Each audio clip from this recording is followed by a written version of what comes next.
Heard every week on the amateur radio bands all around the world and broadcast on low-power AM and FM stations across the United States, and one of the first podcasts to distribute on the Internet, we are This Week in Amateur Radio, the worldwide premier amateur radio and technology news magazine and bulletin service of the air.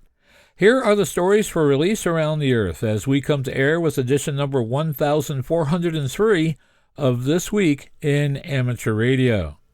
New frequencies on 60 meters become available on February 13th, and there are two separate sets of rules for the new frequencies and one for the older ones. We will sort it all out for you.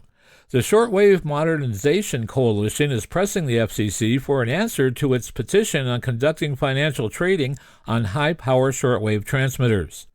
The FCC is poised to exempt amateurs from foreign adversary reporting requirements. We will have the details. Meanwhile, the FCC has approved Starlink's request to expand their satellite constellation to more than 19,000 satellites for direct-to-device service. NASA ends the ISS Crew 11 mission and brings the astronauts down due to a medical condition. The FCC plans to expand unlicensed operation in the 6 GHz band and also reminds experimental shortwave stations that they have to identify. Device frequency sharing is eyed by Ofcom in the United Kingdom. And Future Geo is an active project looking to place an amateur radio geostationary satellite over North America. Does that sound good? We will have all the details coming up in this week's report. These headline stories will come to you in a moment, along with this week's special features. We'll visit with Bruce Page, KK5DO, and get an update from AMSAT and what's new with all of those amateur satellites in orbit. Australia's own Onno Benshoff, VK6FLAB, and Foundations of Amateur Radio, continues his series on building a shack. This week's episode is called Antenna Shenanigans. Our own amateur radio historian, Will Rogers, K5WLR, returns with another edition of Dead Electrical Dudes. This episode's stiff is Major Edwin Howard Armstrong.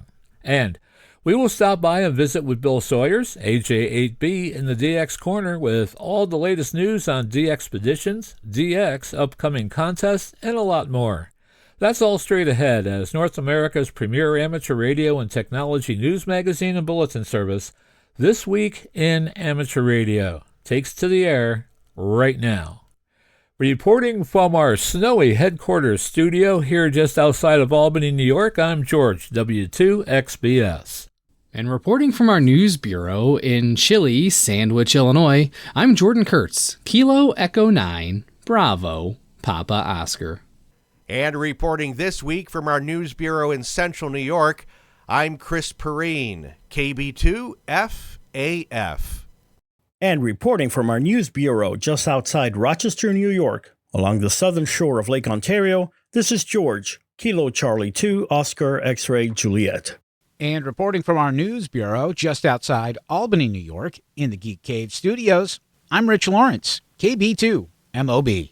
And reporting from our news bureau in Naugatuck, Connecticut, where we have cloudy weather, and I just got done checking into Roll Call. Every Saturday morning we do that on 7.255 on the East Coast Amateur Radio Service. I'm Steve Sawyer, K1FRC. And reporting from our news bureau in Salem, Ohio, this is Denny Haight, NZ8D. Reporting from our studio in Orland Park, Illinois, where the cold weather has me thinking about returning to Florida, I'm Mike Nickolich, K9DXM. And reporting from the Ham Shack TV studios in Knoxville, Tennessee, I'm Josh Marler, AA4WX. Coming to you from a rather nippy but still sunny Space Coast in Florida, I'm Ed Johnson, W2PH. And reporting from the subarctic temperatures of our New York News Bureau, I'm Eric, Kilo Delta 2, Romeo Juliet X-Ray. And reporting from our radio outpost to the Catskill Mountains of upstate New York, where the recent thaw has turned the interstate highway into a 4-lane skating rink of black ice, I'm Don Hewlett, K2ATJ. And reporting from our news bureau in Fayetteville, Arkansas, where winter, better late than never, has finally arrived, I'm Will Rogers, K5WLR. Leading off our news this week, The new 60-meter frequencies approved by the FCC in December will become available to amateurs as of February 13th, 2026, along with the new power restrictions on those frequencies. John Ross, KD8IDJ, is here to tell us all the details you need to know. It's a bit confusing as different rules apply to different segments of the band. The changes result from the FCC's action to approve a worldwide 60-meter amateur allocation made by the World Radio Communication Conference in 2015. As of February 13th, FCC-licensed amateur operators holding general class or higher licenses may operate on a secondary basis anywhere between 5351.5 and 53.66.5 kHz, subject to maximum bandwidth of 2.8 kHz and maximum transmit power of 9.15 watts ERP. Here's the confusing part. The existing 60-meter channels centered on 5332, 5348, 5373, and 5405 kilohertz remain as secondary amateur allocations with maximum power of 100 watts ERP. However, the old channel at 5358.5 kilohertz is eliminated, as it is now part of the new 5351 to 5366.5 kilohertz subband and subject to the lower power limit. For all 60-meter transmissions, emission bandwidth is limited to 2.8 kilohertz or less, and amateurs must not cause harmful interference to and must accept interference from stations authorized by the United States, NTIA, and FCC, and other nations in the fixed service, and all other nations in the mobile service except for aeronautical mobile. Data or radio emissions in particular must be limited to transmission links so as not to cause harmful interference.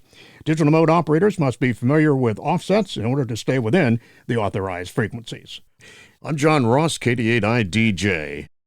For the purpose of computing ERP, the transmitter peak envelope power is multiplied by the antenna gain relative to a half-wave dipole antenna. A half-wave dipole is presumed to have a gain of 1 or 0 dBd.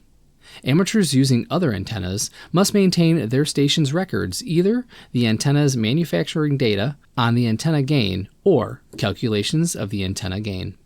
Once again, the new FCC rules take effect on February 13th, which is 30 days after publication in the January 14th edition of the Federal Register.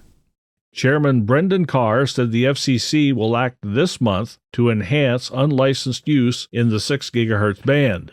The FCC will vote to create a new category of unlicensed devices called GVP, or geofenced variable power devices, that can operate outdoors and at higher power than previously authorized devices, according to the announcement from his office headlined "President Trump Unleashes American Innovation with a 6 GHz Win." The announcement said the action promises more jaw-dropping innovations and massive consumer benefits for years to come, driving growth in wireless, Internet of Things, and related industries. The proposal has been pushed by tech companies Apple, Broadcom, Google, Intel, Meta, Microsoft, and Qualcomm. In 2024, the Consumer Technology Association told the FCC it supported the idea. Carr said in the announcement that consumers will benefit from better, faster, and more affordable wireless services. He said the plan enables consumers to benefit from supercharged Wi-Fi and a new generation of wireless and innovative smart devices. The Commission provided this explanation of the technology. Geofenced variable power devices promise to overcome technical and regulatory constraints of other low-power devices, such as low-power indoor and very low-power devices. GVP devices offer data rates suitable for reality and virtual reality, short-range hotspots, automation processes, and indoor location and navigation because they operate at significantly higher power than very low-power devices. These benefits will be made possible by restricting GVP devices from operating in exclusion zones on certain frequencies to protect incumbent licensed services from any significant risk of harmful interference. In addition to the pending order to create a new category of GVP devices, the FCC said it will seek comment on proposals that could provide more utility for unlicensed devices in the 6 GHz band. A group of petitioners continues to seek authorization of high-frequency financial data trading in the shortwave radio bands. The Shortwave Modernization Coalition is pressing the FCC for an answer to its petition, which was filed in the spring of 2023.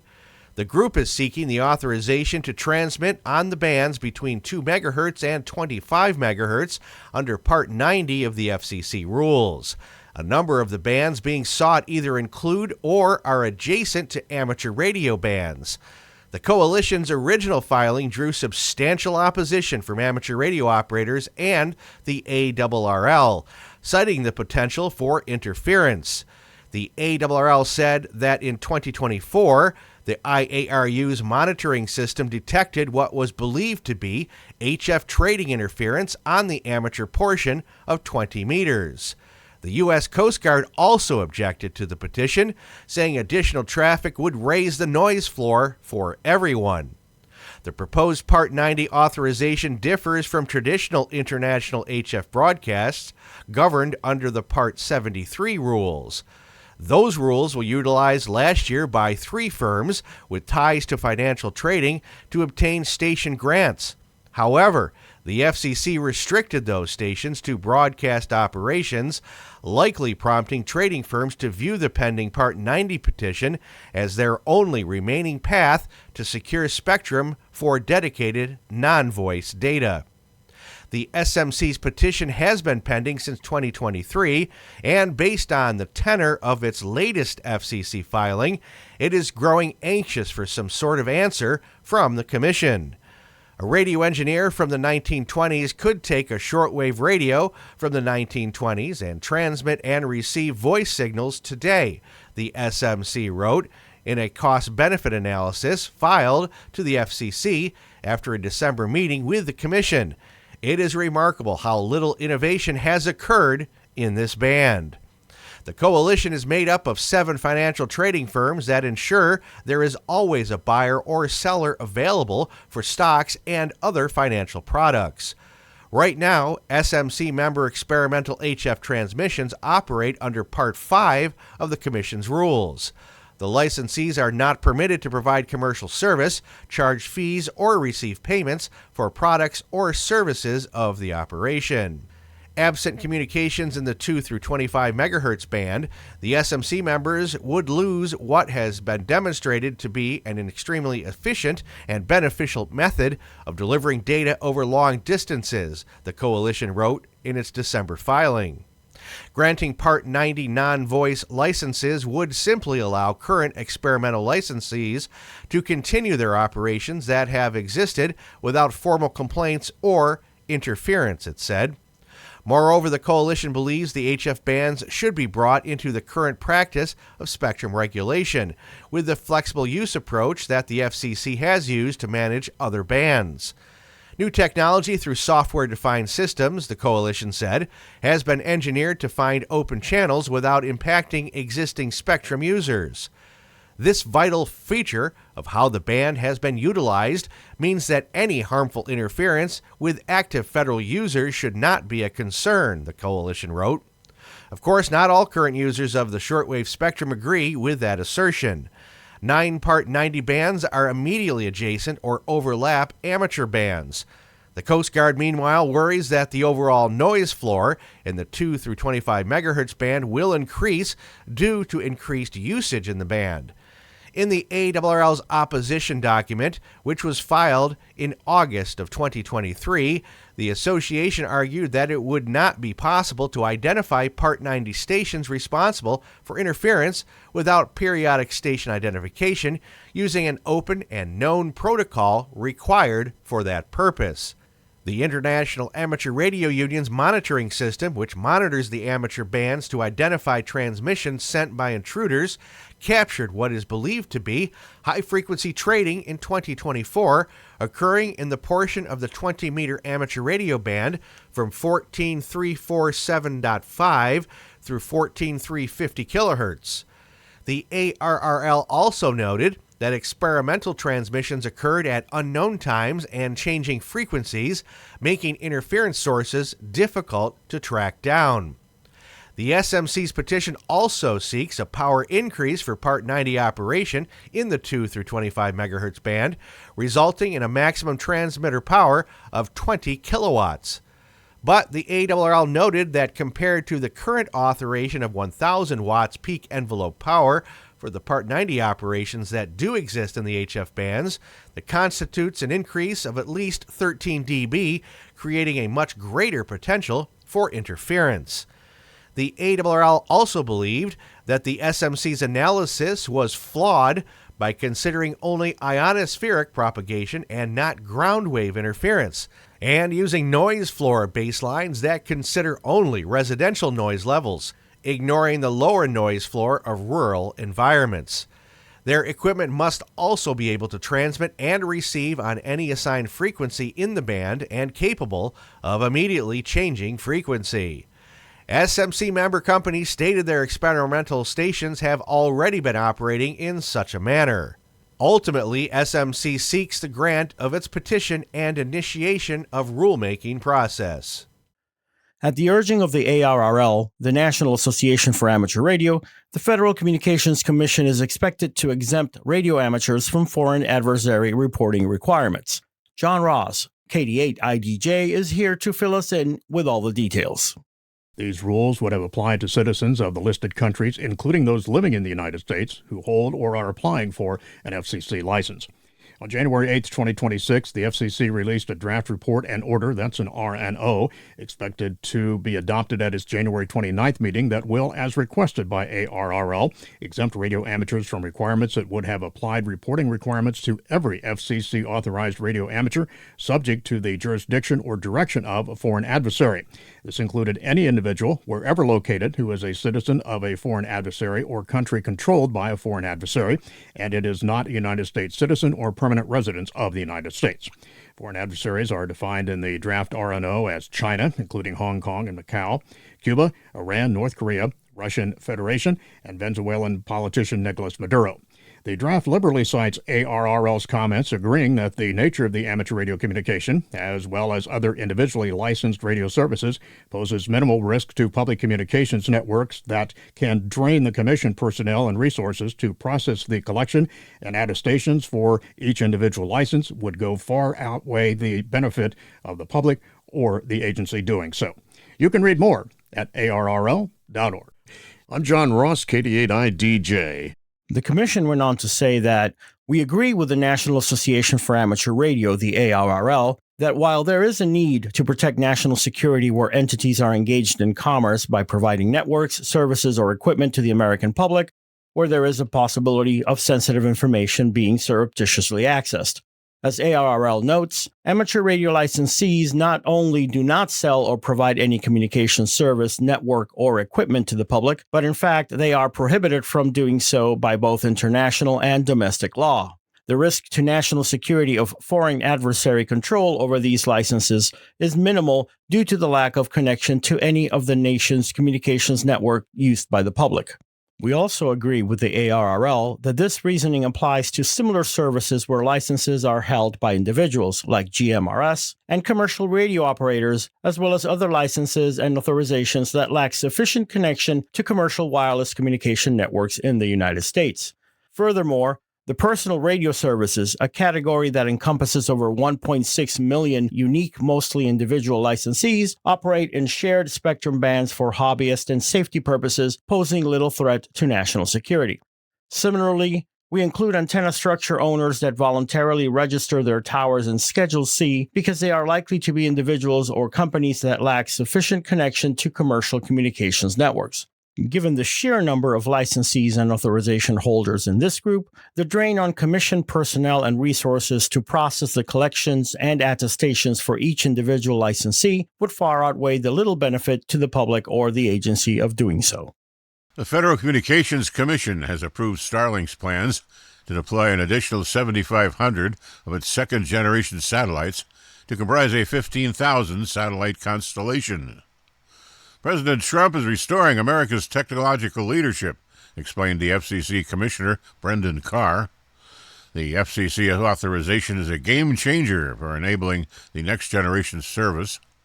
By authorizing 15,000 new and advanced satellites, the FCC has given SpaceX the green light to deliver unprecedented satellite broadband capabilities, strengthen competition, and help ensure that no community is left behind. SpaceX's Starlink fleet is close to approaching the milestone of 10,000 active satellites in its constellation, which today serves 9.2 million customers. Starlink has also received a time-limited waiver to operate its network at a higher power level to increase speed, while FCC updates its rules on limits to what it calls equivalent power flux density. During the public comment period preceding the FCC's decision, rivals such as Viasat, Globalstar, and Blue Origin voiced their concerns that the Commission was empowering a monopoly. This proposed expansion of SpaceX's operating authority would give SpaceX an even greater ability and incentive to foreclose other operators from accessing and using the limited orbital and spectrum resource. In its own letter to the Commission, Globalstar wrote that SpaceX's failure in the September application to provide a legitimate inference analysis is not surprising. In its 2025 report, Starlink announced it had passed 600 terabits per second in network capacity. This will expand the constellation launch of its V3 satellites, promised to provide 10 times the downlink and 24 times the uplink capacity compared to the V2, doubling its subscriber base from the year prior. Meanwhile, Kavivastar has launched Starlink's direct-to-cell satellite connectivity service for its customers in the Ukraine. Veon's subsidiary Kavivastar confirmed that the service will enable the carrier to bolster connectivity. In doing so, the Ukraine becomes the first European country to switch on Starlink's direct-to-cell service. NASA has brought some of the crew aboard the International Space Station back to Earth early due to medical concerns with one of the astronauts. NASA officials announced on Wednesday, January 7th, that they had decided to cancel an upcoming spacewalk due to a medical issue with an undisclosed crew member. Hours later, the agency indicated that it wasn't ruling out an early end to Crew 11's mission and confirmed that the unnamed crew member was in a stable, non-emergency condition. NASA officials finalized the decision to bring the astronauts home in an announcement on Thursday, January 8th. Mike Finke, KE5AIT, and Zaina Cardman, KJ5CMN, had been scheduled to step outside the International Space Station on Thursday at about 1300 UTC, kicking off a roughly 6.5-hour extravehicular activity. But that spacewalk was postponed. A follow-up statement from NASA said, "Safely conducting our missions is our highest priority, and we are actively evaluating all options, including the possibility of an earlier end to Crew 11's mission." That crew includes both Cardman and Finke, as well as Japanese astronaut Kimiya Yui, KG5BPH, and Russian cosmonaut Oleg Platonov. The crew was launched on August 1, 2025, and was not scheduled for return until mid-February, following the arrival of Crew 12. The early return of Crew 11 shouldn't cause any delays in the preparations to roll out and launch the agency's Space Launch System rocket for Artemis II, the first crewed mission to the moon in over 50 years, NASA Administrator Jared Isaacman said on Thursday, January 8th. Artemis II is slated to roll to the launch pad for a liftoff no earlier than February 5th.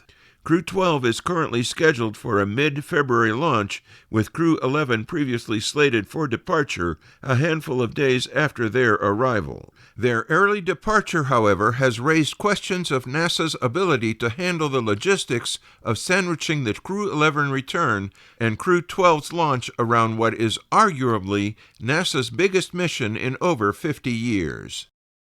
The Federal Communications Commission made a subtle change last month that requires experimental high-frequency stations to follow its station identification rules. Now, previously, some HF experimental licenses were able to transmit without identifying by utilizing waivers.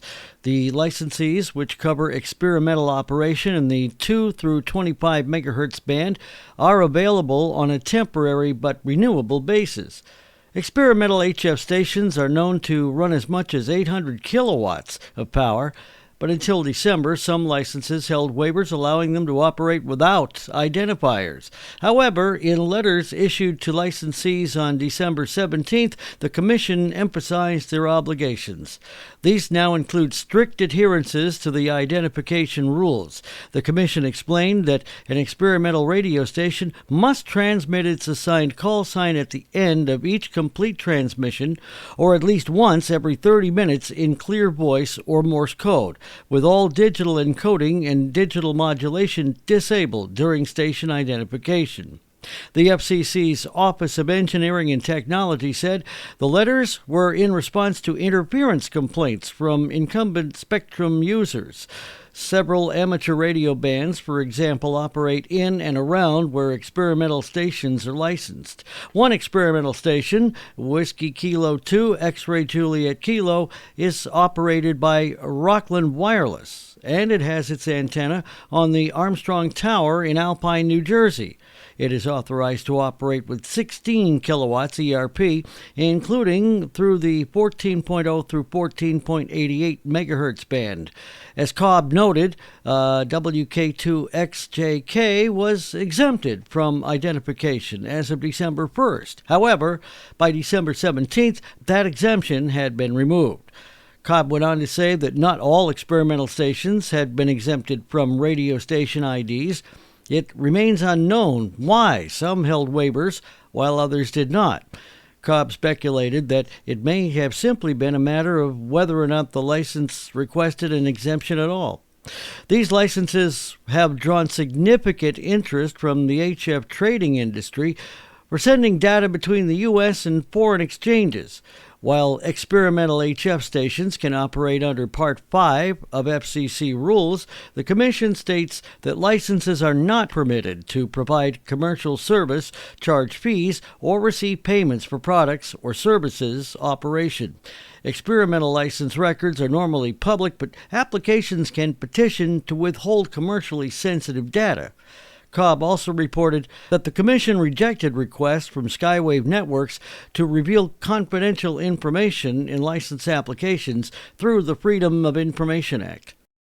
DX Looked has released a new vocab view that makes professional-grade HF propagation predictions accessible to amateur radio operators for the very first time, without requiring technical expertise or specialized software.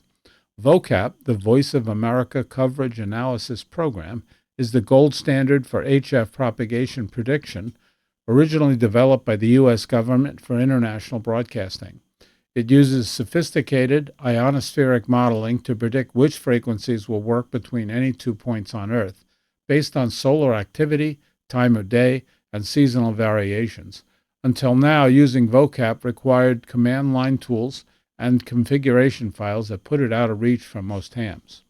What makes DX-Look's approach unique is how the vocab data is presented, using the same visual language as DX-Look's reports view. If you already understand how reports works, you will understand vocab immediately. It presents the same colored arc showing propagation paths, same band indicators, same signal quality visualization. Zero learning curve. This release marks a significant evolution for DX-Look as a platform. Until now, DX-Look has focused on displaying real observed propagation data from sources like PSK Reporter, RBN, and WSPRnet. With the new vocab view, DX-Look adds the capability to display predictions alongside that real data, giving operators both what's happening and what's expected to happen. The vocab view is driven by real-time solar data, automatically adjusting predictions based on current smooth sunspot numbers. Predictions update hourly and cover all HF amateur bands from 80 through 10 meters. The vocab view is now live and available to all users at dxlook.com. DX-Look is a real-time HF and VHF propagation visualization platform built by amateur radio operators for the amateur radio community. It combines live reception reports, space weather data, physics-based modeling, and professional-grade vocab predictions to help operators understand both current band conditions and expected propagation behavior worldwide. Hello and welcome to the DX Corner for your weekly dose of DX. I'm Bill, AJ8B. I mentioned previously that I would be addressing two issues, as I do at the beginning of each year. The first is my goals for 2026. The second are those contests that I plan to work in and why they will garner you some new band slots and potentially some all-time new ones. I will address that in a week or so. My dad and Elmer, KDWE, who is now a silent key, convinced me early on that the only person that I had to compete with on the bands was myself. I would never have the biggest station, the best antennas, the most power, etc., so I had to set goals that I could reach. During my career at Hewlett-Packard, I learned about stretch goals. Most people set goals for themselves, but they either forget about them or they make them too easy to attain. Additionally, you must revisit your goals frequently and set up procedures and practices that support your goals. What does all this have to do with DX, you ask? I took these teachings to heart years ago and set several short-term and long-term goals. I review them annually and then monthly as well. I keep an eye out for those things that can help me achieve these goals and implement those things that I can. My 2026 goals include my two long-term goals: achieving DXCC honor roll. I'm 6 closer this year than I was last year. Exceeding 2,000 on the ARRL DXCC challenge roster. Well, I'm getting close. Short-term annual goals are participate in what I consider to be my 8 major contests: the CQ Worldwide DXCW sideband, the WPXCW in sideband, the ARL 160 meter contest, the CQ 160 meter contest, the ARRL DX contest, and the 8th area QSO party. Exceeding my previous year's scores in the annual CQ marathon. Increase my 160 meter DXCC count. And finally, work at least 6 entities every day via any mode. Doesn't matter, just work it every day. What are your goals for 2026? I thought sharing my list might challenge you to put some goals down on paper, which is really important to do, and then work toward that. I also thought overall this would be a great topic for this edition as we're starting out the year. If you don't have any goals but like to chase DX, I would ask you to consider participating in the CQ Marathon DX Chase. One of the great things about this award is that confirmation are not required. However, you really need to be honest because they're checking. The rules read, quote, QSLs are not required. The operator is expected to claim contacts only from stations the operator has every reason to believe are legitimate, and only to claim contacts in which an accurate two-way exchange was clearly accomplished. Scores will be adjusted by the DX Marathon Committee for claim contacts with pirates or any stations not considered legitimate. Submissions may be penalized or voided in cases of fraud or poor sportsmanship. Every QSO may be subject to verification by the DX Marathon Manager. Decisions of the DX Marathon Manager are final, end quote. And I'll tell you, they scrub it. They look for pirates, they look for dupes, they look for people working certain stations that weren't on the air at that time. However, they're easy to work with. They're a great bunch of guys led by WC3W, and it's a really fun contest. Well, let me share a little more detailed information with you about the DX Marathon, and this comes from dxmarathon.com. Starting January 1st of each year, the DX Marathon is the perfect answer for the DXer who needs the extra incentive to get on the air every day.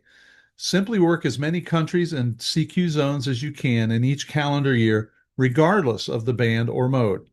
Each country and zone counts only once, so you can concentrate on working new ones rather than working the same ones on multiple bands and modes. Many awards are given for the top overall scores in multiple classes, including modes, bands, U.S. call areas, etc. Each year there are pirates, operations that are not approved, call signs that are copied incorrectly, and unusual operations that are valid. We attempt to document as many of these operations as possible, and you can check out the list of valid call signs, invalid call signs, and all call sign notes on their website. We encourage you to share your findings on pirates, illegal operations, or confusing call signs with the group. Please send your call sign updates to the DX Marathon Administrator, who is wc3wmark@gmail.com, wc3wmark@gmail.com. Many points are lost each year due to bad spots on the packet cluster network. We've assembled an extensive list of bad spots. Please check the list before entering any of the call signs on the web. Now, this all sounds like a lot, but it isn't, because your logging software typically tracks this and can submit it for you. Please check the USA/VE zones carefully. Use QRZ.com to check zones before submitting. The number in the call sign does not necessarily match the location. Did you know that West Virginia, for instance, which is a W8, is in Zone 5 when Michigan and Ohio are in Zone 4? Alabama, W4, is in Zone 4. Also, check Zone 2 submissions very carefully. When a prefix can count for more than one country, i.e. E51, double check your entry. Although you can use the same QSO for a country and a zone, if there is an error, 2 points will be lost in that case. We suggest using a different QSO for country and zone. Review your submissions carefully and make sure your logging program database is up to date. This list separates countries for the CQ Worldwide DX Contest and the CQ DX Marathon, and it's based on a combination of the ARL DXCC list plus additional entities as listed on the webpage. The total number of entities is 346, and of course the total number of zones is 40 for a maximum score of 386. This gives you a reason to work Canada, England, France, Spain, Germany, etc. again in 2026. You start with a clean slate and start all over again to better your score from the previous year. Also, you can start at any time during the year. I've been able to increase my score each year, even when sunspots were declining. So it's a great contest and it really gets you going. There is an excellent book that details one man's chase to win the marathon. That book, which is entitled A Year of DX by Bob Locker, W9KNI, is an excellent read whether you will be chasing countries for the marathon or not. He has some excellent tips on using gray line propagation, breaking pileups, etc. I've read it 3 times and I learned something every time. It is absolutely one of the best books in my library, and you feel like you're sitting there with Bob as he's tuning the bands. You should try to find a copy. The following DX information comes from Bernie, W3UR, editor of the Daily DX, the Weekly DX, and the House DX column in QST. If you would like a free 2-week trial of the Daily DX, your only source of real-time DX information, just drop me a note at thedxmentor@gmail.com. Well, if you've been paying attention to the cluster, you'll know that the big news is KP5 Desasheo Island is activated. On Monday, KP5-NP3 Victor India began operations from Desasheo Island, the first time KP5 has been on the air since 2009. NP4 Golf, Otis, and several other team members were on the island setting up the antennas, stations, and solar panels. We have an update from the KP5 team as of yesterday, and this is called the Desasheo DXpedition 2026 update. And the reason for this update was they were very active for a couple days. In fact, I got them in the log a couple times, and then they were gone. And here's why. Please be patient. This is only day 2 of a planned 30-day activation. This DXpedition represents a completely new operating concept designed specifically for environmentally sensitive, highly regulated, and restricted locations. As with any first-of-its-kind effort, refinements are ongoing. Our team leaders, along with electrical and software engineers, are actively fine-tuning operating schedules, band and mode selection, RF power levels, and overall system performance to optimize results as conditions evolve. Due to Desasheo's geographic location, North American stations are currently dominating propagation. That said, our operators have been explicitly instructed to listen for DX stations and to give them priority whenever possible in order to broaden log coverage. We ask for your patience as we work through the pileups, and we strive to put as many stations as possible into the log. A primary goal of this DXpedition is to deliver as many all-time new ones as we can worldwide. Thank you for your understanding and your support and your cooperation. Good luck in the pileups, and we'll see you in the log. 7-3, Steve, N2AJ, Media Officer and Pilot. They are doing a great job from what I've listened and heard, but they are going to have to make accommodations for the rest of the world, as we request when DXpeditions are in Asian countries, for instance, and hard for us to call. We request that they make a special effort to work the U.S. So this is not uncommon, nor is it unreasonable. Well, let's check on Tanzania, 5 Hotel. Dr. Charles, Nancy Kilo 8 Oscar, is QRV from Tanzania as 5 Hotel 3 DX until February 9th with limited radio activity due to other commitments. He plans to operate mainly 20 to 10 meters, possibly 6 meters if conditions allow, using simple antennas.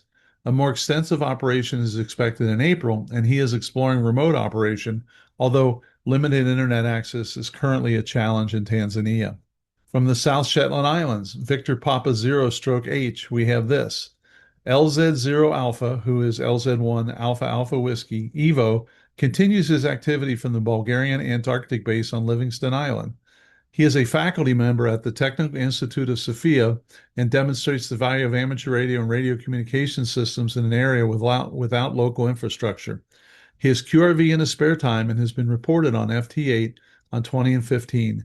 QSL via LZ1 KDP, Kilo Delta Papa. From Guinea, 3 X-ray, we have this. Herman, Yankee Bravo 3 Golf India Hotel, is now QRV from BOF, Guinea, as 3 X-ray stroke Yankee Bravo 3 Golf India Hotel, and plans to remain there until about June while working on a contract. His station setup includes an ICOM IC718 at 100 watts and a homebrew vertical antenna. He is operating on 20 and 15 meter sideband. QSL options are EQSL, Clublog, and LOTW. I did hear Herman, but I was not able to work him, but I know he's QRV and he's on the air. From Benin, Tango Yankee, we have this. Gerard, Fox 5, November, Victor Fox. Flight to Benin was delayed by snow in Paris, but he plans to be active on CW as Tango Yankee 5 Golf later this week, where is scheduled until April 6th. So listen for Gerard. From Curacao in the Caribbean, we have Jeff, who's operating the Papa Juliet 2 prefix. Jeff Kate ND, operating as PJ2ND, is QRV in Curacao and will stay until January 30th. He will participate in the CQ Worldwide 160-meter CW contest as Papa Juliet 2 Tango later in the month and will be active on the bands as Papa Juliet 2 November Delta until then. QSL for Papa Juliet 2 November Delta goes to K8 November Delta or Logbook of the World. And for Papa Juliet 2 Tango, you can QSL via KU9 Charlie or Logbook of the World. Senegal, which is 6 Whiskey. Rudy, 6 Whiskey stroke Delta Bravo 1 Romeo Uniform Lima, is QRV and will continue until January 20th also. He plans to upload his log to LOTW. Other routes are the Bureau to his home call sign or direct with $2 US. I tried like heck to work him yesterday and I couldn't get through, so he's there. You just got to be patient. And finally, from Sri Lanka, which is Fort Sierra, we have this. Peter, 4 Sierra 7 Kilo Golf, says, everything is the same as in previous years. Quote, I'll be here in 4 Sierra until the end of March. His other call sign is Delta Charlie 0 Kilo. He will focus on 6 meters this time, looking for openings, sometimes great openings, he says, to Europe and Japan. He can do 20 through 6 meters on the digital modes and RIDI and sometimes CW. When the internet connection is good, he will upload automatically to Clublog and LOTW. Alternatively, QSL Director or Bureau through the club, log OQRS, or he calls it direct with SASE and $2 to his German home QTH. Until next week, this is Bill saying 7-3, and thanks to my XYL Karen for her love and support. I hope to hear you in the pileups. Have a great DX week. Hello and welcome to a new series here on This Week in Amateur Radio. I'm Will Rogers, K5WLR, TWIAR's historian.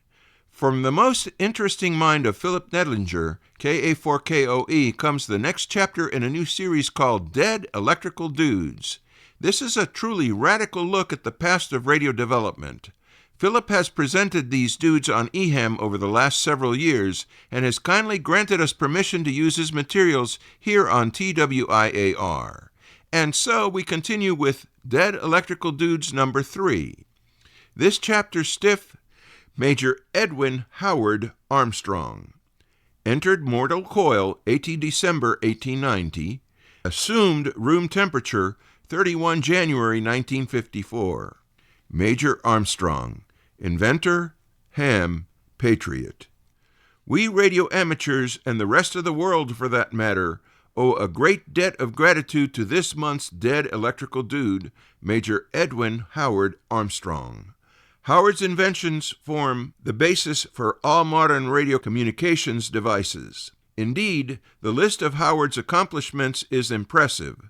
Unfortunately, Howard spent the latter part of his life in endless patent battles. In many people's opinion, including Philip's, these battles ultimately drove Howard to commit suicide. An in-depth discussion of the myriad legal wranglings is beyond the scope of this discussion. However, we will touch briefly on the landmarks of this pioneer's career and his troubles. 1913. Armstrong modified DeForest's triode amplifier tube circuit by feeding the output into the input, resulting in amplification of a radio signal thousands of times. If driven still further, the circuit acted as an oscillator. Armstrong termed this method of amplification as regeneration. DeForest sued in a court and ultimately won via a faulty ruling after 20 years. However, the scientific community generally regards Armstrong as the true inventor of regeneration. 1917. Armstrong joined the Army's Signal Corps in World War I as a captain, ultimately being promoted to the rank of major. Armstrong developed the superheterodyne radio circuit as a solution to the problem of intercepting German tactical communications on the battlefield. Armstrong applied for a patent of the revolutionary superheterodyne circuit in 1919. All modern radio receivers utilize some version of this circuit. 1933. Armstrong applied for and was granted 4 patents on circuits that established wideband high-fidelity frequency modulation, or FM. RCA and other manufacturers began using many of Armstrong's circuits after World War II without permission, resulting in an unbroken string of patent infringement litigation. 1954. Armstrong, in the pit of despair after being left by his wife following a violent argument, commits suicide by walking out of a 13th-story window. 1967. Marion Armstrong, after many years of litigation, wins a legal settlement against Motorola. This was the last lawsuit. Marion and her lawyers won every suit that was pending after Edwin's death. It is interesting to note that Armstrong was quite a fixture at RCA prior to the start of his patent troubles. Armstrong once climbed a radio tower on the corporate headquarters building and did handstands on the large globe on top in order to impress Marion. He loved heights and was temporarily banned from the property by the head of RCA, David Sarnoff. Sarnoff was annoyed at what he termed damn fool stunts. Sarnoff befriended Armstrong and had earlier introduced the inventor to his secretary, Marion, whom Armstrong would later marry. Little did Armstrong know that Sarnoff would in later years figuratively stick a knife in his back for the sake of corporate profits and convenience. Philip Nedlinger, KA4KOE.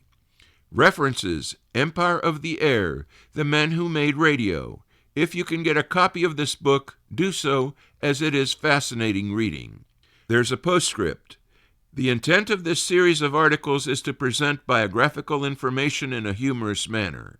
However, Armstrong was such a tragic figure that no attempt was made in this article to be funny in any way. Sorry, boys and girls, Philip's heart just was not in it. With thanks to Philip Nedlinger, KA4KOE, for allowing us to use his materials, I'm Will Rogers, K5WLR, reporting for This Week in Amateur Radio. Foundations of Amateur Radio. Putting your station together is best described as a juggling act, since you'll discover that everything depends on everything else.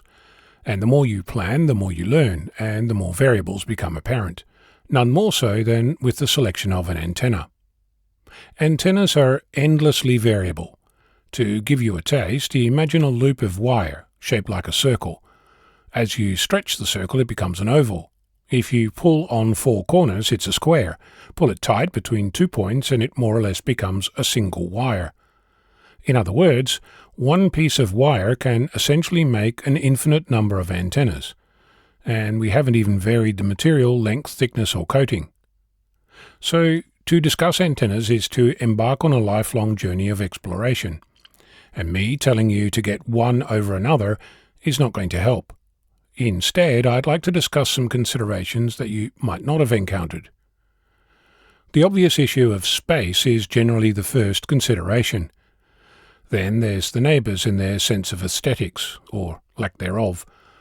There's local laws to abide by and sometimes permissions and permit requirements, though in many cases it seems that seeking forgiveness is a quicker route to success. Your mileage may vary. Talk to your local amateur club. There's the property owner to consider. If that's you, great, drill away. If not, you will need to tailor your antenna selection to the amount of renovations required. If you live in a restricted location where there are all manner of rules about the things that you cannot do, you might need to think carefully about your options. Stealthy antennas are a thing. As I've said previously, inside your roof might be an option, but there are others. Some examples to consider. If there's a TV aerial on your roof, will that look similar to a 70cm Yagi, or could it hide a 2-meter vertical? Do you have a metal gutter which might act as an antenna, or could you use Christmas light clips to hang a wire antenna from your gutters? Could you hide a vertical in a plastic downpipe? Could you dangle a ladder line antenna out a window at night? Or use thin wire to hold up your plants while hiding your antenna in the garden? Or can you use a beverage antenna that's lying on the ground, or hidden under the fence capping? Could you tune up your fence, for that matter? In other ways to make your hobby look invisible in plain sight, could you use an antenna that looks like a roof vent? Or, if you're into moon bounce, could you repurpose a satellite dish? Could you make your outdoor washing line into an antenna, or add a flagpole vertical antenna that also happens to soothe your vexillology sensibilities? While we're talking stealth, you can paint your antenna to match the decor. To get your antenna up in the air, could you use a length of wood, a pool cleaning or painter's pole strapped to your pergola, gazebo, balcony railing, or some other existing structure? Can you use the edging of a shade sail? Professionally installed, it comes complete with mounting points. It doesn't stop there. I've heard of several amateurs who managed to park a sailboat, with the mast up, in their driveway without ever once floating it in a nearby body of water. Of course, this is not exhaustive, nor is it meant to be. It's really a trigger to think about some options that you might not have discovered. In other words, if you need stealth, you can be creative rather than buy an antenna off the shelf. Speaking of buying off the shelf, there's nothing quite like buying a wonderful antenna, the answer to all your questions, only to discover that it needs tuning and tweaking, to the point where you might spend a year getting familiar with all its quirks. That's not to discourage you from picking that path, just to warn you that there is no such thing as the perfect antenna. If you are less space restricted, building a tower or a mast, the difference being that a tower stands all by itself, like the one in Paris, a mast needs guy wires to keep it up. You'll likely need to consider failure, engineering standards and concrete, not to mention maintenance. So, how do you go about selecting the perfect antenna to suit your needs? In the same way that a magician pulls a rabbit from a hat. In other words, there's a trick. It's pretty simple. Start small. With that I mean start with a simple wire antenna. It will achieve a number of things that only experience will give you. For starters, it will prove that your shack works, as in end to end. That might not sound like a big deal, but there are many different moving parts in building a successful shack. Making your first contact is going to be a milestone worth logging. More on that another day. While making your first contact is momentous, getting an antenna in the air will also allow you to hear what your neighborhood sounds like. Is it completely RF quiet? In which case, where do you live and do you have a spare bedroom? The reality is, for most of us, local RF noise is the norm when setting up your station. Noise is a whole other topic, and I'll get into that next time. I haven't said anything at this point about your living circumstances, but it should be obvious that anyone you're living with needs to be on board with your adventures. So discuss your plans and concerns. I'm Ono. Victor Kilo 6, Foxtrot Lima, Alpha Bravo. Bruce Page, KK5DO, is here now with this week's AMSAT reports. Bruce? Thanks, John. There are a lot of hams that are starting to operate through the satellites. If you're one of those hams, after you start getting comfortable tuning for Doppler and making contacts, you might want to consider taking an HT antenna on the road. Make a few contacts from another grid or another state. There are several programs you can find for a smartphone that will tell you what grid you are in, as well as tracking the satellites. If you happen to find a grid line or a grid corner, all the better. You can be that ham that gives 2 or 4 grids for one contact. After you make a few trips, you can apply for the AMSAT Rover Award. The award was designed to be easy to earn and promote roving. More information on it and other AMSAT awards at amsat.org. Hover over Satellite Resources and click on Roves, Grids, and Awards. Congratulations to Angel Zambrano, YV5NEA, for being the first ham from Venezuela to earn the ARRL DX Century Club with satellite endorsement. This is Bruce Page, KK5DO. Back to you, John. And thanks, Bruce, for that report. It is time for this week's look at the solar weather conditions and the terrestrial propagation forecast. Solar activity reached moderate levels due to an M1.6 flare on January 14th from New Region 4341. Spot classification of this region is complicated by limb proximity and foreshortening effects. New Region 4342 rotated around the northeast limb and was also numbered. No Earth-directed coronal mass ejections were observed. Solar activity is expected to be low with a 25 to 30% chance for M-class minor to moderate flares over the period of January 15th through the 17th. Solar wind parameters were elevated under continued negative polarity coronal hole high-speed stream influences. Solar wind speed ranged mostly from 450 to 570 kilometers per second. Solar wind parameters are expected to gradually diminish by January 17th. Another enhancement in the solar wind is expected early on January 17th when a current positive polarity coronal hole high-speed stream is expected to become geoeffective. Solar wind speed is likely to exceed 700 kilometers per second based on recurrent data. Geomagnetic field activity is likely to reach minor geomagnetic storm levels on January 29th, unsettled to active levels on January 19th through the 23rd, and then on the 27th and 28th once again.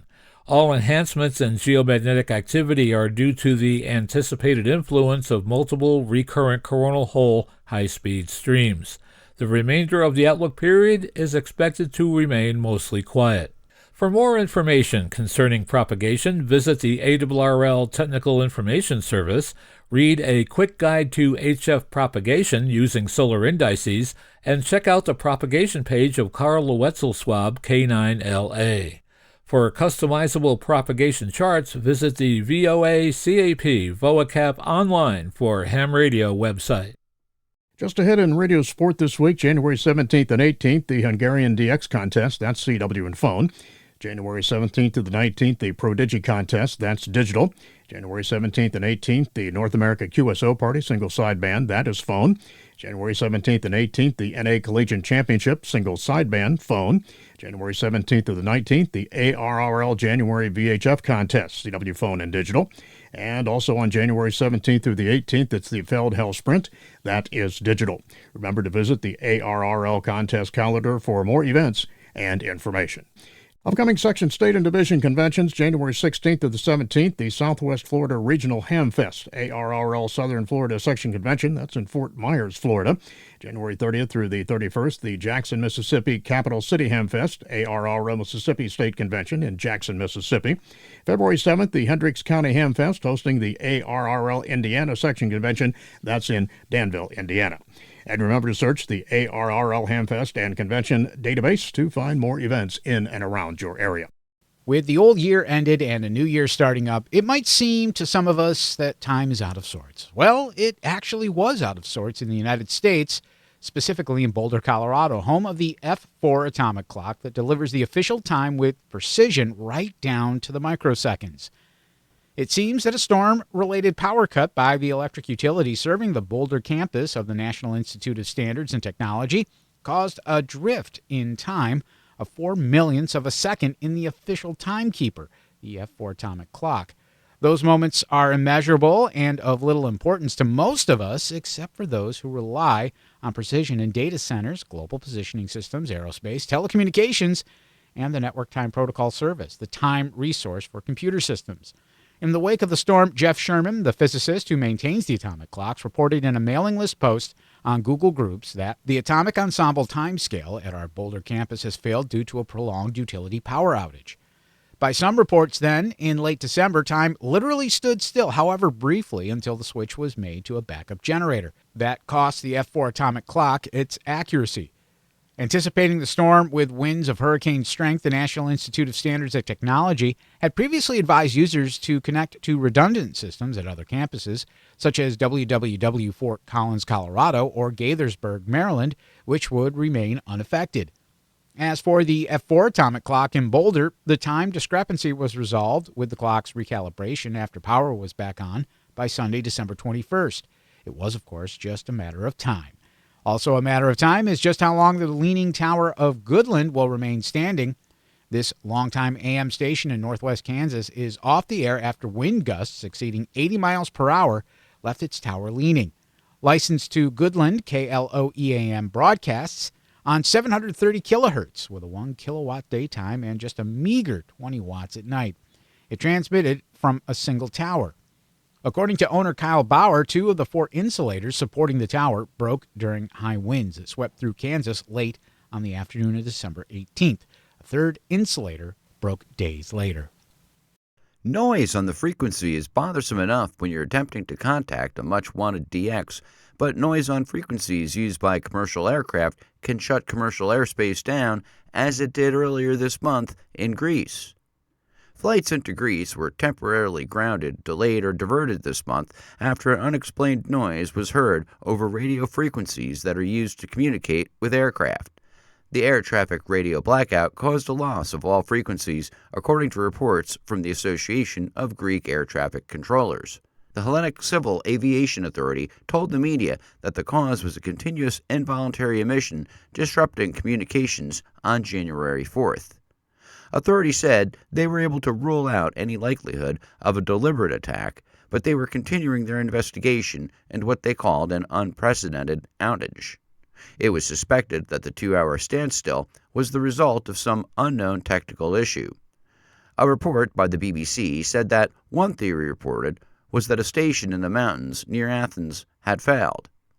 Greece's Ministry of Infrastructure and Transport said that there are plans to upgrade the country's aging air navigation systems and have the modernization in place by 2028. The National Trust in the UK is marking the 125th anniversary of the Lizard Wireless Station, the cliff-top site that helped transform global communications, with a month of special on-the-air activities and public openings throughout January. This historic building, perched above the Atlantic at Britain's most southerly point, first opened on January 1st, 1901, becoming one of the world's earliest commercial wireless telegraphy stations and enabling ships up to 80 miles away to communicate with land for the first time. Just weeks later, on January 23rd, 1901, the station achieved a groundbreaking feat, receiving a wireless signal sent from St. Catherine's Point on the Isle of Wight, conclusive proof that radio waves could follow the curvature of the Earth.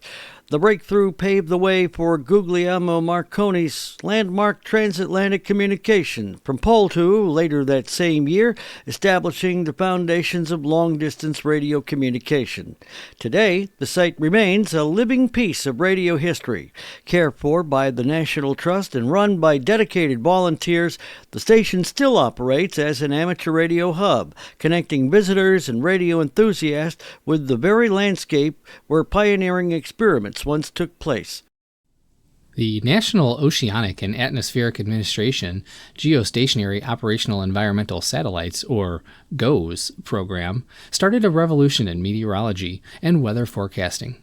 With GOES 1, satellite-sourced weather data could be sourced without waiting for the satellite to pass overhead. Previous satellites could only provide data at the times they were passing overhead.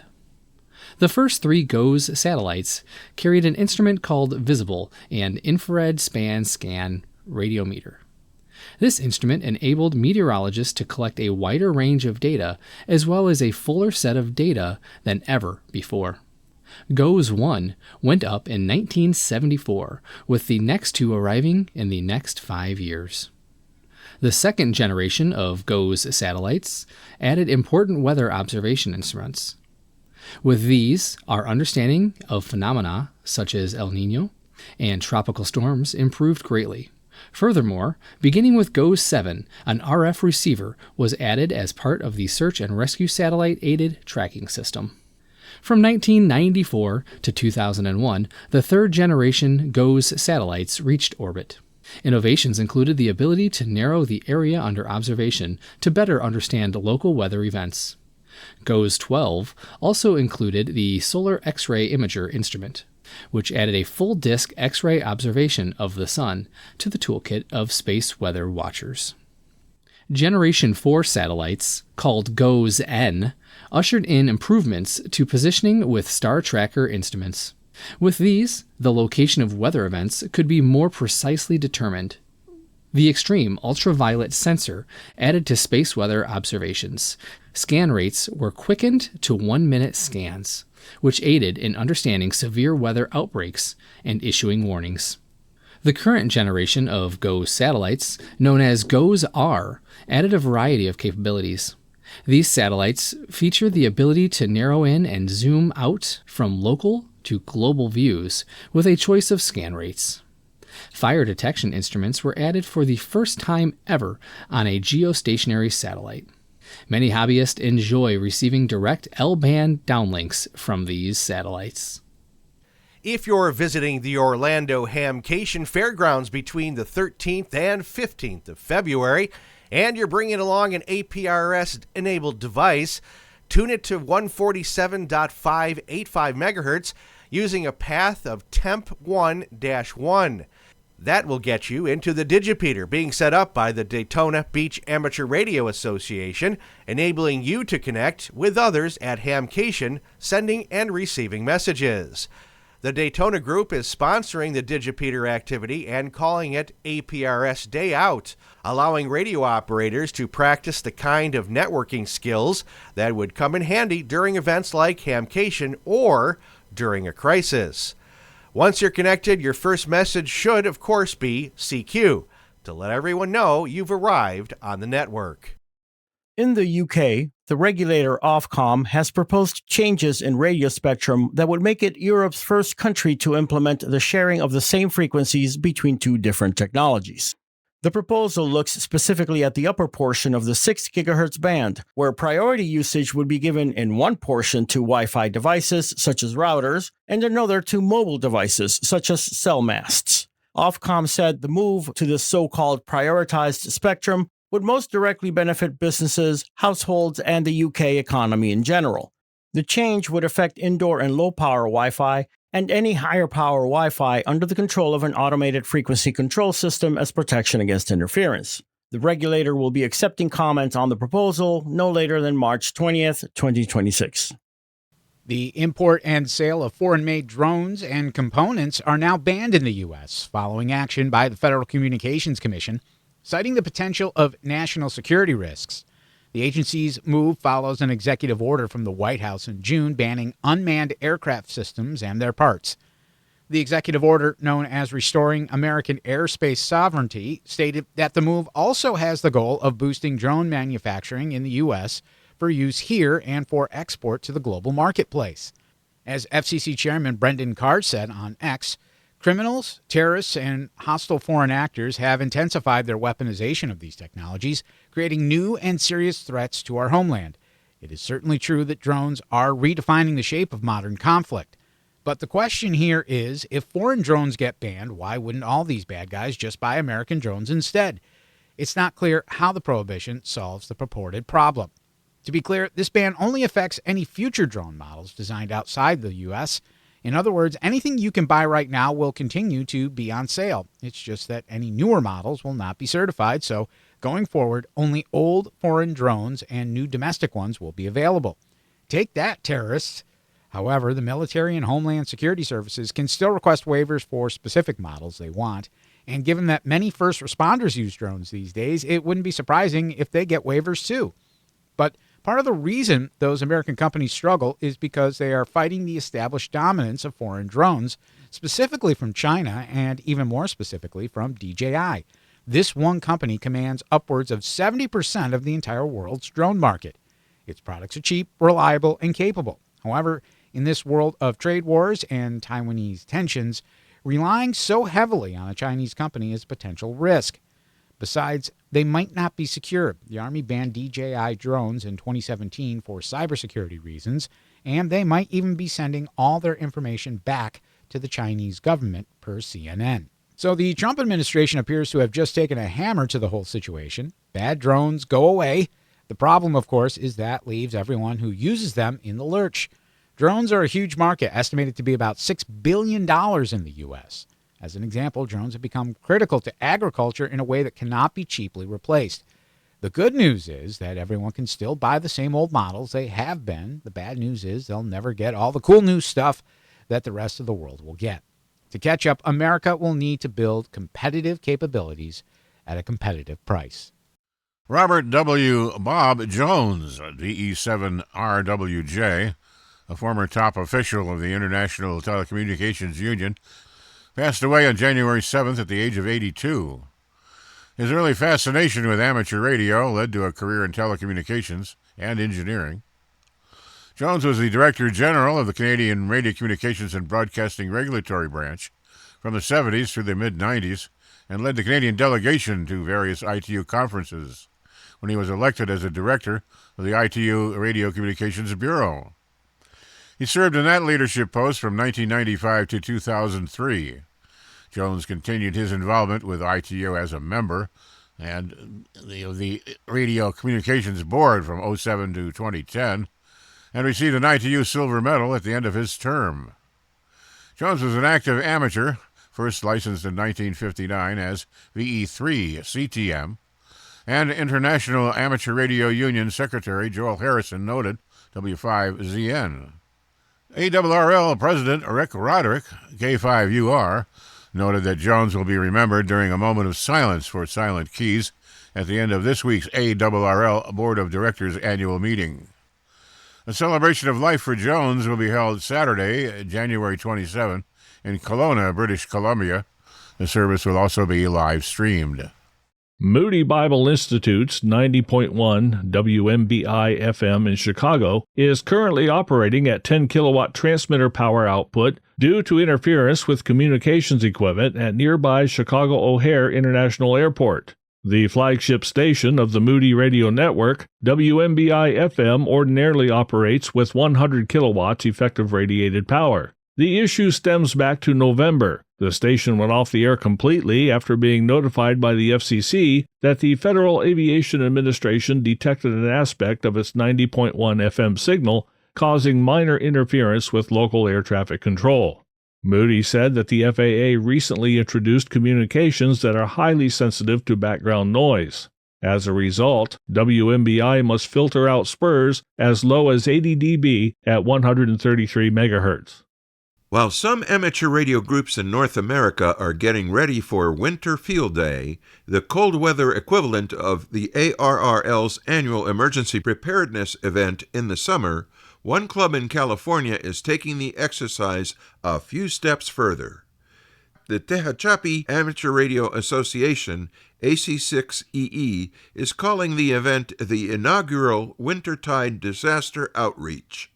This year's exercise on January 24th is combining all the basics of this important amateur radio preparedness drill with roles for the public safety and disaster response agencies that they customarily work with during crisis. That means the Salvation Army, local search and rescue, and representatives from the city of Tehachapi will be among those on hand. The group's Field Day coordinator, Teresa Scott, W5ILP, and its public affairs officer, Micah Martin, KN6VUT, told the Tehachapi News that including the community partners simply made sense this year since they are part of the real-time response team with the hams when calamity strikes. The group is also hoping that bringing this expanded public visibility to Winter Field Day might also inspire more people, including spectators who come to learn more, to pursue their amateur radio licenses.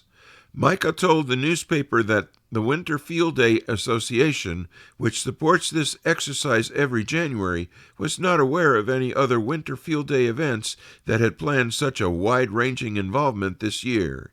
It's being done for a good purpose, according to Teresa, who told the newspaper, "We really want to encourage people to get on board with this. It can be a life-saving tool." In 2026, ARRL is commemorating America's 250th birthday with a year-long on-the-air celebration. John Ross, KD8IDJ, joins us now with all the details on the special event. The America 250 Worked All States WAS Award. Running from January 1st through December 31st, this special operating event challenges amateurs of all license classes to contact all 50 U.S. states and confirm those QSOs via ARRL's Logbook of the World. Modeled after the classic WAS Award, America 250 WAS encourages activity across nearly every band, from LF through microwaves and on CW, phone, and digital, accumulating in a commemorative, frame-worthy WAS certificate. Participants can pursue America 250 WAS in many ways, with endorsements recognizing achievements by band, by mode, triple play, all three modes, by satellite, and by contacting ARRL-affiliated club stations in all 50 states, and by contacting W1AW Portable in all 50 states. Throughout 2026, the iconic W1AW call sign will be loaned to stations nationwide, activating each state twice during the year. All confirmations are handled through the Logbook of the World, making it easy to track progress and apply for awards and endorsements. I'm John Ross, KD8IDJ. ARRL members can read all the details in the January-February 2026 issue of On the Air magazine. Nominations are now open for the 3 Heritage CQ Magazine Halls of Fame, each now administered by a different person or organization. The Heritage CQ Amateur Radio Hall of Fame honors individuals who have made significant contributions to the amateur radio hobby. More information is available on the hamgallery.com website. Nominations should be sent by February 28 to Tom Roscoe, K8CX, at k8cx@hamgallery.com. The subject line should include CQ Amateur Radio Hall of Fame. The CQ Contest Hall of Fame, administered by the Worldwide Radio Operators Foundation, recognizes amateurs who have made major contributions to the art of radio competition. Details are available on the WWROF website. Nomination deadlines are March 1. Nominations should be sent to John Doerr, K1AR, at cqk1ar@gmail.com. And finally, the CQDX Hall of Fame, administered by Indexa, which is also a March 1 deadline. This recognition honors those who organize major DXpeditions or make other significant contributions to DXing. Nominations should be sent to Bob Schenk, N200, at n200@comcast.net, with CQDX Hall of Fame in the subject line. Inductees to all 3 Halls of Fame will be announced at the Dayton Hamvention weekend in mid-May. Kern Wi-Fi has delivered what it describes as Australia's first carrier-grade Yaesu IMRS network, linking multiple amateur radio repeater sites across the VK region over an IP background. The rollout centers on Yaesu's Internet-Linked Multi-Repeater System, or IMRS, which connects digital voice repeaters via an IP network. Kern Wi-Fi built the backbone using techniques more commonly found in commercial telecommunications networks than in amateur radio deployments. Amateur radio groups in Australia typically link repeaters using radio frequency paths or basic Internet connections, approaches that can limit redundancy and security. Kern Wi-Fi's design introduces higher levels of routing control, segmentation, and failover. The backbone uses OSPF for internal routing and BGP for external connectivity, with Ethernet over IP tunnels between repeater sites. Quality of service policies prioritize audio traffic across the network. The design includes dual ISP connectivity for failover. Each repeater site operates on isolated VLANs, with firewall rules restricting traffic, and uses industrial-grade routers and switches. Additional sites can be added without major redesign, positioning the deployment as a template for future repeater links and digital mode integration. Volunteer-run repeater infrastructure often relies on mixed backhaul arrangements, creating inconsistencies across sites. Kern Wi-Fi applied stricter controls across the backbone, including VLAN segmentation to isolate repeater traffic, encryption and firewall policies to reduce unauthorized access, and centralized monitoring to limit on-site maintenance.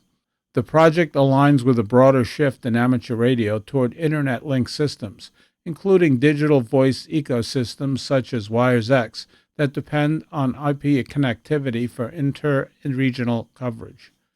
This project demonstrates how enterprise networking principles can transform amateur radio infrastructure.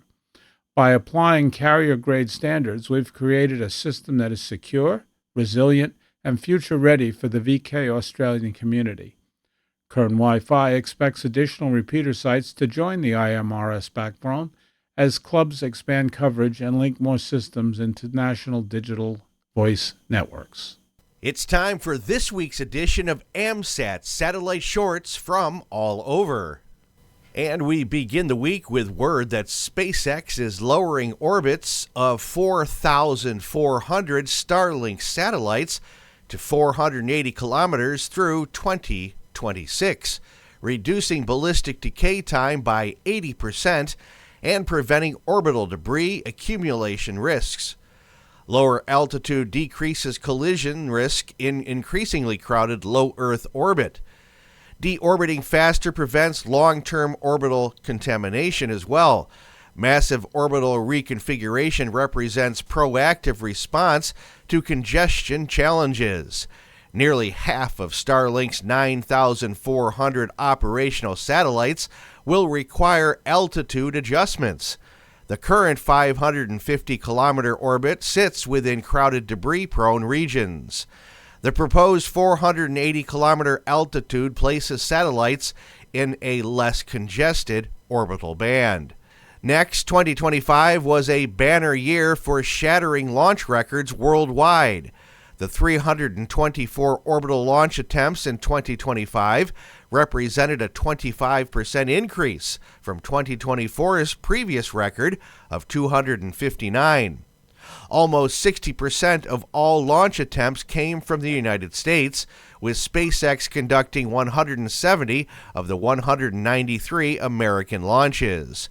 China was second with 92 launches during the year. And finally, Latchet-1, the live amateur communication hub for innovative technologies-1, the first satellite developed at Assam Don Bosco University in northeast India, is scheduled for launch aboard Indian Space Research Organization's PSLV-C-62 rocket on January 12th. The Latchet-1 mission is a student-led initiative involving more than 50 students and faculty members. The satellite will carry a UHF downlink using 2-FSK modulation at up to 96 kilobytes with store and forward capability and a CW beacon. Frequencies for a telemetry and data downlink on 436.175 MHz and for the beacon on 435.360 MHz have been coordinated by the International Amateur Radio Union. The Amateur Radio on the International Space Station ARIS program is seeking formal and informal educational institutions and organizations, individually or working together, to host an amateur radio contact with a crew member on board the International Space Station, ISS. ARIS anticipates the contact will be held between July 1st and December 31st, 2026. Crew scheduling and ISS orbits will determine the exact contact dates. To maximize these radio contact opportunities, ARIS is looking for organizations that will draw large numbers of participants and integrate that contact into a well-developed educational plan. The deadline to submit a proposal is February 27th, 2026. Proposal information and more details, such as expectations, proposal guidelines, and the proposal form, can be found at www.aris.org. The 52-week Ham Challenge returns for 2026.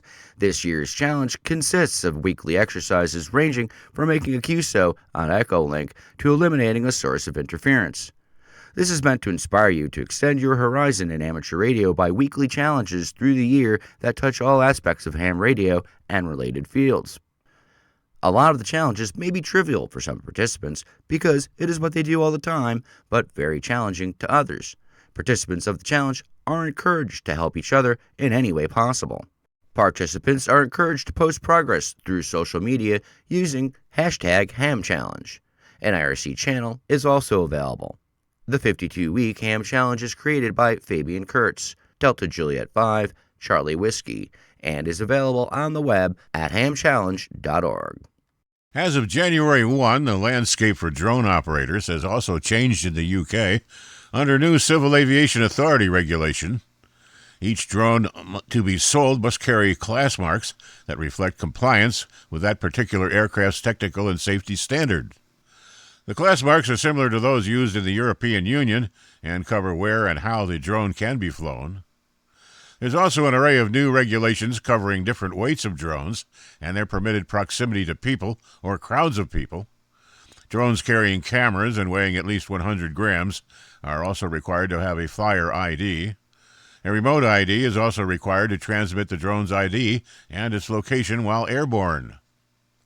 The new regulations apply to drone use by hobbyists as well as professional. The class-based regulations do not apply to drones purchased before the 1st of this year. They will instead operate under a weight-based rule. For specific rules, visit caa.co.uk/drones. Amateur radio on the International Space Station, ARIS, is pleased to announce the U.S. schools or host organizations newly selected for 2026 ARIS contacts. A total of 2 of the submitted proposals during the recent proposal window have been accepted to move forward in the processes of planning to host a scheduled amateur radio contact with crew on the International Space Station. The primary goal of the ARIS program is to engage young people in science, technology, engineering, arts, and math activities and raise their awareness of space communications, radio communications, space exploration, and related areas of study and career possibilities. The ARIS program anticipates that NASA will be able to provide scheduling opportunities for the 2 U.S. host organizations during the July through December 2026 period. They are now at work starting to implement their 4 to 6 month education plan, which was outlined in their proposal. These STEAM-based educational activities help prepare students for their contacts, as well as create an ongoing exploration and interest in aerospace and amateur radio topics. They are also completing an acceptable equipment plan that demonstrates their ability to execute the ham radio contact. Once their equipment plan is approved by ARIS, the final selected schools and organizations will be scheduled as their availability and flexibility match up with the scheduling opportunities offered by NASA. The school and host organizations are Yoda Summer Camp in Huntsville, Alabama, seeking a contact date between June 14th through the 19th, 2026. And University Heights School of Medical Arts in Jonesboro are seeking a contact date between July and December 2026. Case Western Reserve University's Case Amateur Radio Club, Whiskey 8, Echo Delta Uniform, recently became the first collegiate club to receive the American Radio Relay League DXCC Trident Award.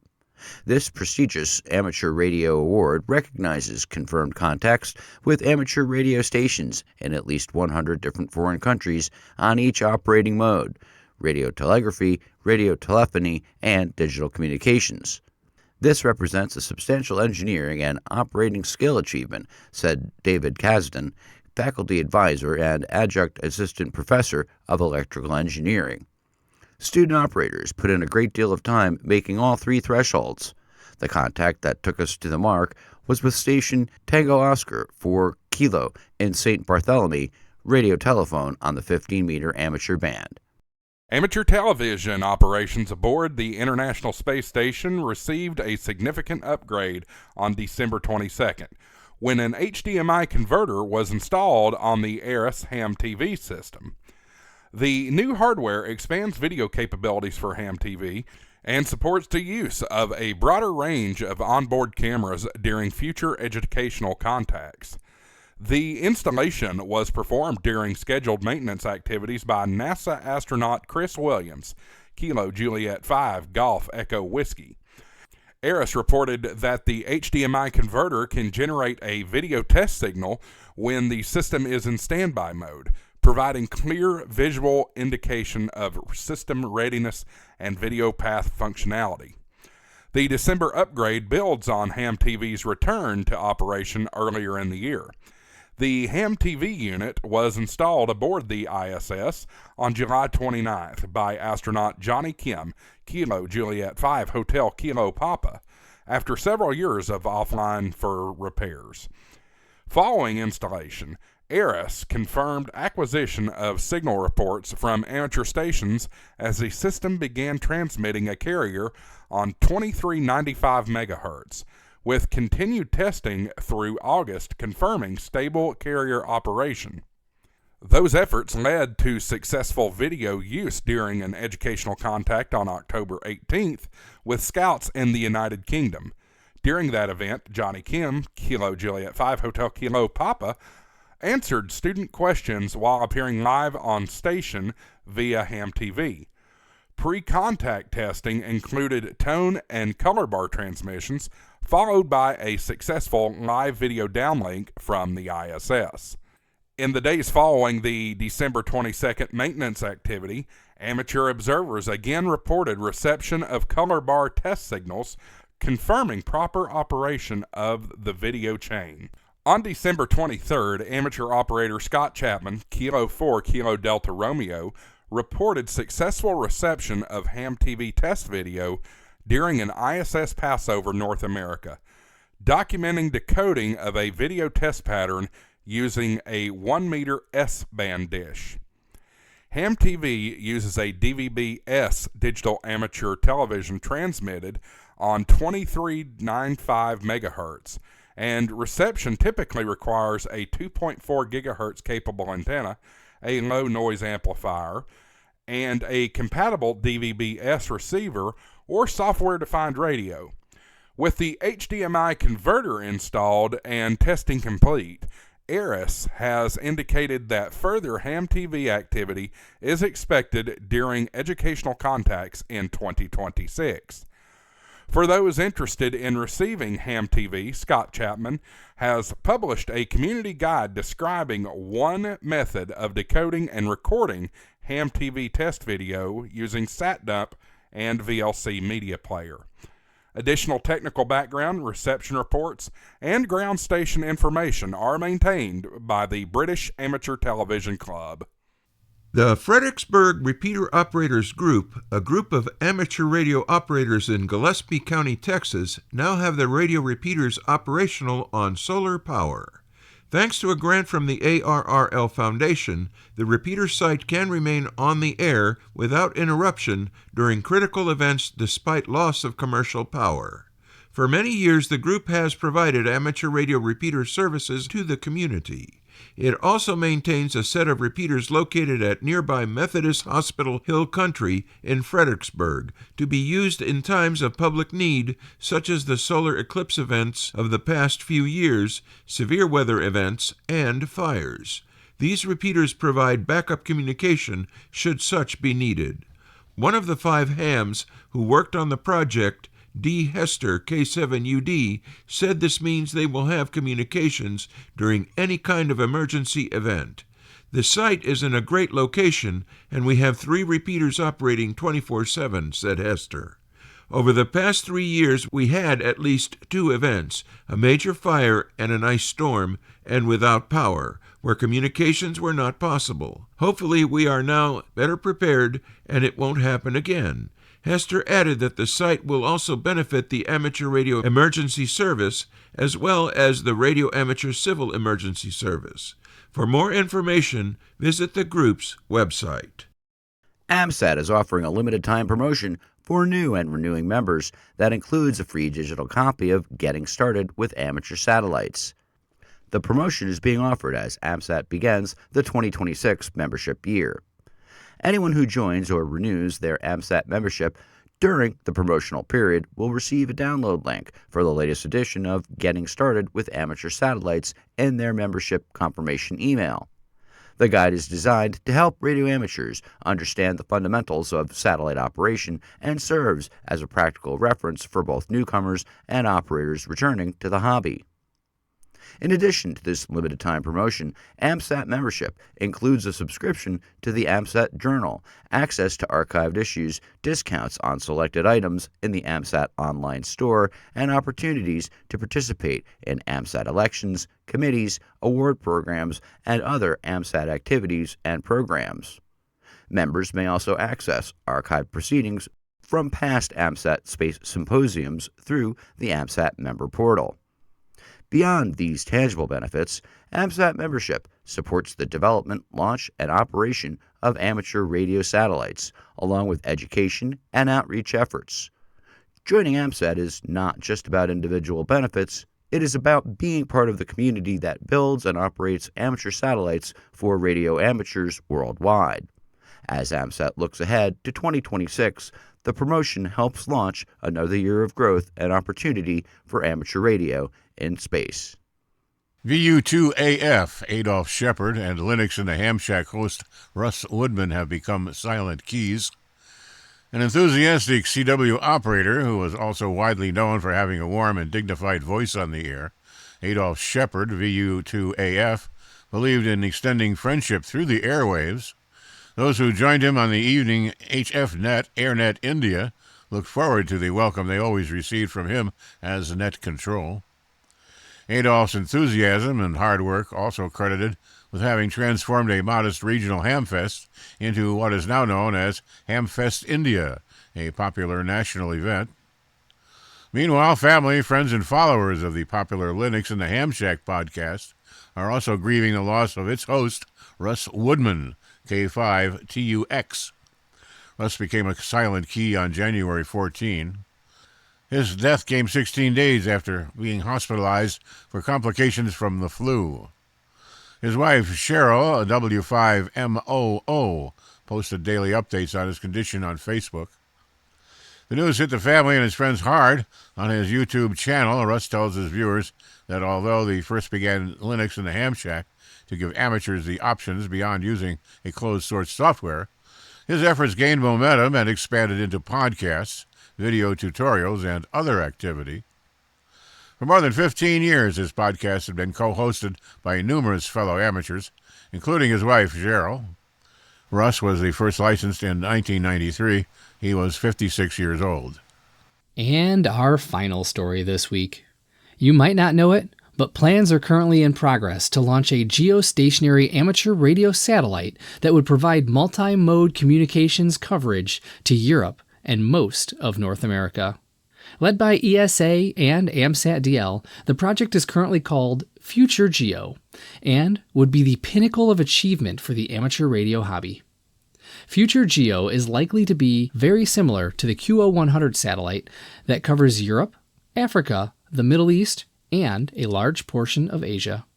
The major difference, of course, would be the inclusion of North America within Future Geo's footprint, opening up geostationary satellite operators to one of the largest ham radio populations in the world.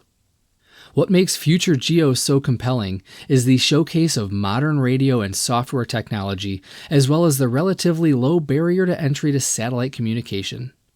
Like QO100, Future Geo may feature analog and digital transponders, as well as a fully integrated software-defined radio stack.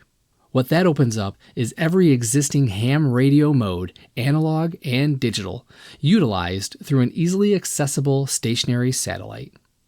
Beyond typical ham radio activity, QO100 supports high-definition video nets through the use of amateur digital television. Wideband digital transponders open up the possibility of great experimentation from hams with a strong technical and especially software-focused background.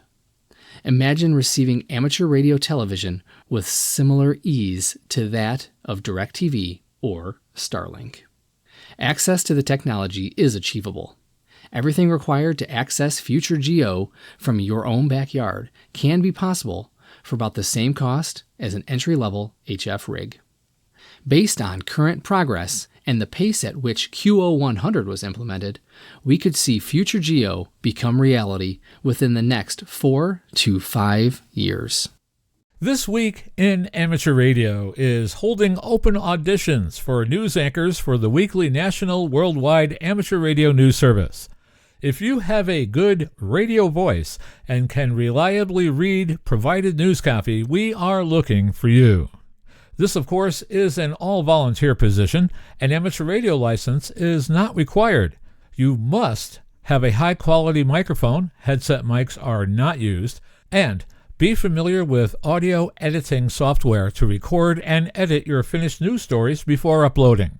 If you would like to try out for a weekly or bi-weekly anchor position with North America's premier amateur radio news on air and podcast, please send an email to our producer, George, W2XBS. You can include a sample MP3 of yourself reading news copy sent as an attachment to W2XBS77@gmail.com. That's whiskey, the number 2, X-ray Bravo Sierra 77@gmail.com. Be sure and use Anchor Audition in the subject line. Please include your phone number and a good window of time for a callback to discuss your submission and our operating logistics to see if This Week in Amateur Radio is a good fit for you. We hope to hear from you soon. This Week in Amateur Radio is heard on nets and repeater systems all around the U.S. and around the world on great operations like WA0RCR from the center of the U.S., Wentzville, Missouri, where This Week in Amateur Radio is proud to be part of the legendary Gateway 160-meter net report each weekend. Many of the news and information items heard in this edition of This Week in Amateur Radio have been provided by the American Radio Relay League, the ARRL Audio News Service, and the ARRL Letter, AMSAT, the Radio Amateurs of Canada, the Shortwave Listening Post, the Federal Communications Commission, the Radio Society of Great Britain, and Ofcom, the South African Radio League, the International Amateur Radio Union, the Wireless Institute of Australia and the Australian Communications and Media Authority, the New Zealand Association of Radio Transmitters, the Amateur Radio Newsline, the Rain Hamcast, Eric Guth, 4Z1UG and QSO Today, QRZ.com, the International Telecommunications Union, the 425DX News, Parks on the Air, and the Soda Reflector, and various news sources on the Internet. With special thanks to all our weekly news sources and to you, our listeners, that wraps up this edition of This Week in Amateur Radio. If you'd like to write to us, you can find everything you need, including archive editions of the news service, at our website at twiar.net. And now, for all of us at This Week in Amateur Radio headquarters and our news team around the world, this is Chris Perrine, KB2FAF, wishing you a 73.